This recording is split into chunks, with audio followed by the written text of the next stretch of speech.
But if you don't even know your track, what are you even gonna get back on? And even if they will not, the principles you'll find in these two books, for some reason I saw quite a few people on YouTube lately boasting about how they're not reading and how they never read a book in their lives. And let me tell you something, I did that too, but I was 16 and I also thought that having plenty of women, bullying others and going to the club to get drunk was manly. But those people I talk about, they're in their late 20s and 30s and they teach you how to be smart on YouTube. If you don't read, that's fine, but don't boast about it. Actually, I haven't read a book in a while, and the reason is because I feel like I'm in a place in my life where I have to take action more than I have to get more information. So there's a good reason to. But one of those people I saw on YouTube argued that a truly intelligent person doesn't need to read because he will find his way in life and the truth by himself with no guidance. That's the case with a truly intelligent person, of course. But you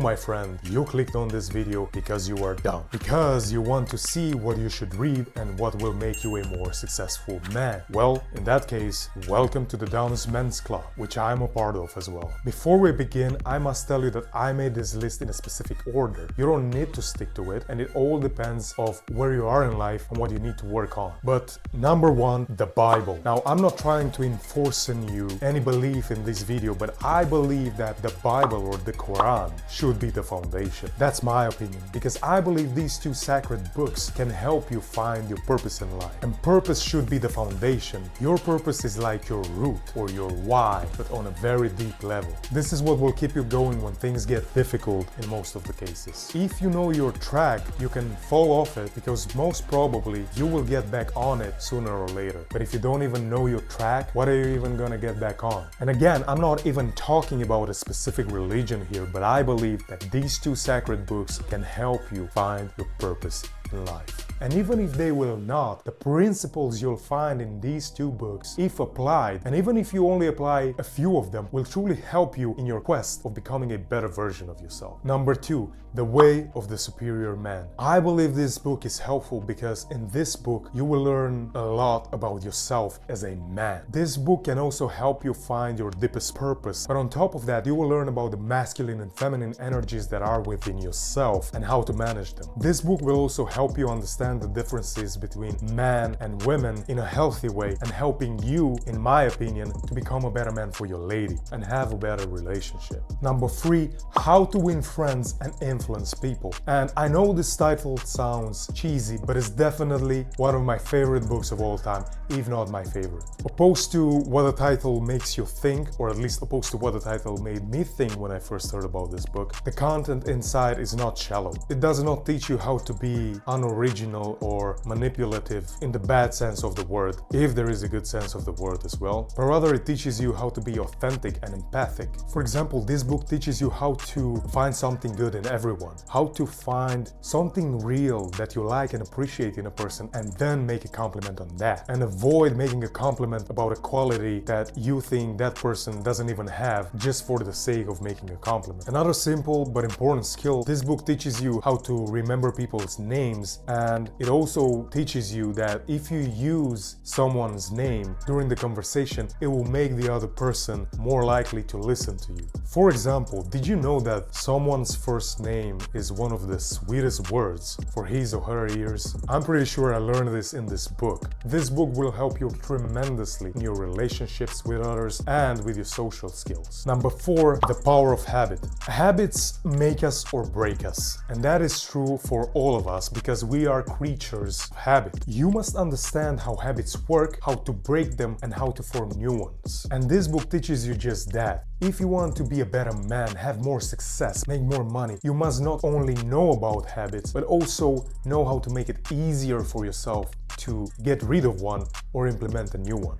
And for that, I recommend the Habit Tracker, just like this one. This is a habit tracker I contributed for its creation, and it was developed by my friend Florin, who is a doctor in Strasbourg, France. If you want this, then send me an email or post a comment, as it is not even out yet. Anyways, back to our list. Number 5, how to stop worrying and start living. You see, stress is a huge factor in our society. According to the American Institute of Stress, work-related stress accounts for over $300 billion annually in the US alone due to absenteeism, turnover, diminished productivity, and medical, legal, and insurance costs.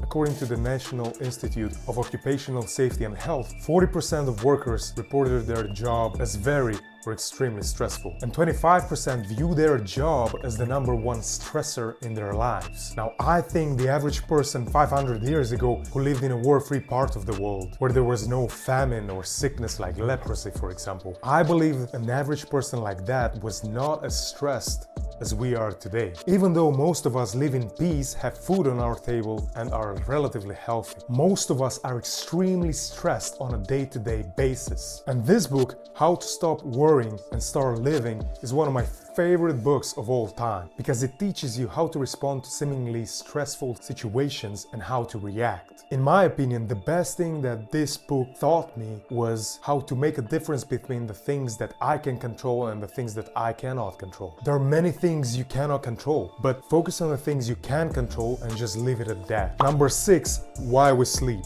Just as we are more stressed in today's society, we are also more sleep deprived. And that is in comparison with the generations that lived before us, generally speaking. We are a sleep deprived society, and a society where the person that sleeps less is cherished, while the person that sleeps enough is lazy. You need to understand that sleep is not a luxury, sleep is a need, just like air. Is air a luxury to you? No, it's a need.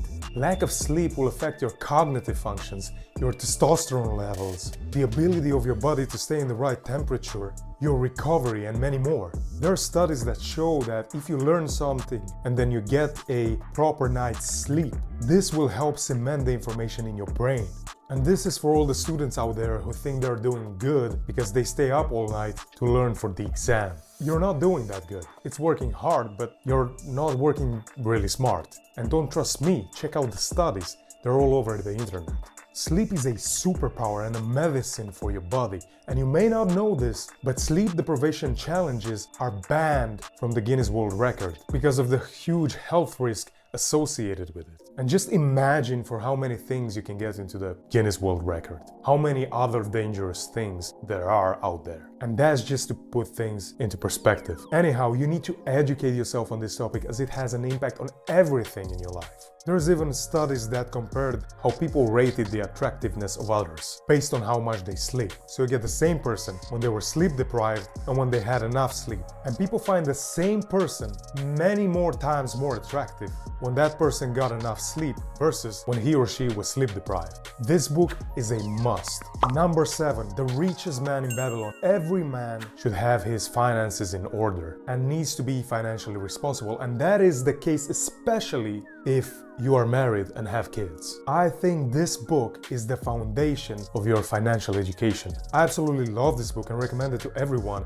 even though I haven't finished it. And that is because by the time I started to read it, I already understood and applied most of its concepts in my life, and thought I could maybe pick something else for a read that would benefit me more in the moment, as I was already sold on what was presented in the book. Also, I mentioned in one of my other videos that I don't like the idea of pay yourself first, and I gave the reasons why in that video. Yet I know that that idea originates from this book, and I still see this book as part of the foundation of anyone's financial literacy. So you want to get your finances in order but don't know where to start? Start with this book. Alright my friend, this is my list for you, and it took a very long time to make this video, because with each book I tried to tackle different aspects of life to cover physical health, mental health, money, and purpose. Therefore, all I ask you is a like on this video and comment what your all-time favorite book, and let me know why. Subscribe to the channel if you want to see me again, and see you in the next one.